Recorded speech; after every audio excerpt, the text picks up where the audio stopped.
So, hello. My name is Lovisa Sandberg. I work as a research pharmacist at UMC, and I will brief you on a signal screening project we conducted last year. So, we all know, since we are this high, that everyone is unique because we all have our unique fingerprints. We also know now that this uniqueness reflects in medicine, resulting in that different individuals with the same diagnosis and treated with the same medication will respond differently to the treatment. So precision medicine is a concept where the medication is tailored to the individual in order to increase the likelihood of beneficial effects and decrease the risk of harm or adverse effects. So what we wanted to explore was if video-based can help us identify which individuals could be at increased risk for certain adverse reactions, in order to contribute a piece to the puzzle in precision medicine. So to explore this, we applied for the first time in practice a method developed by UMC in 2012 to screen for local patterns in video-based.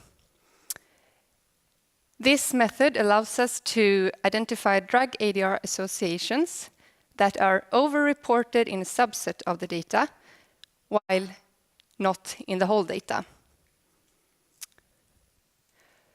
So in this study, we divided the data into subsets based on potential risk factors that we wanted to explore.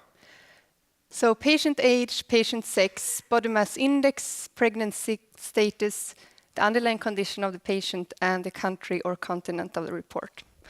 So taking age groups as an example, we divided the data into 9 subsets based on the patient's age, so from neonates up to elderly. Within each of these subsets, we then calculated the expected number of reports for each drug and ADR association, and we compared with the observed number of reports. So to show you an example, we here have a drug ADR association. Then when we look in the full data for all ages together, we see less reports than we would expect for this data set, the whole data. But dividing the data and looking only at the elderly population, we see more reports than we expect in this subset of the data. So here we have an example of a local over-reporting in a subset of the data, which we would not have picked up when looking at the whole data. Still, we have to remember that these associations are only statistical findings, so we have to manually review these associations to see if there's any clinical relevance to it. So during 1 week, in October last year, research staff assessed manually about 350 drug ADR associations to see if we had any potential signals in here that would require an in-depth review. And this resulted in 18 potential signals, not in all of these subsets, but in several of them.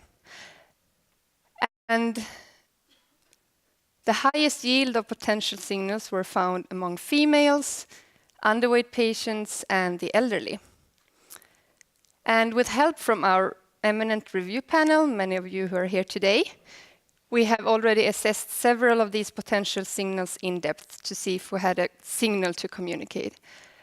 And 5 signals were communicated in April to our national centers via this signal document. And we have 2 signals representing the elderly, 1 females, 1 males, and 1 the Asian population.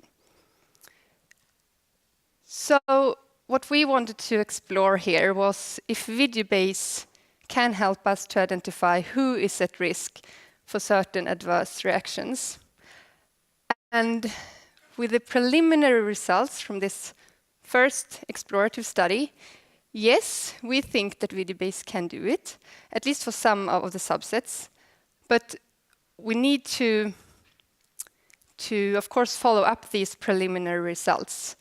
And we think that we should see this as only our first step into the precision pharmacovigilance area. Thank you.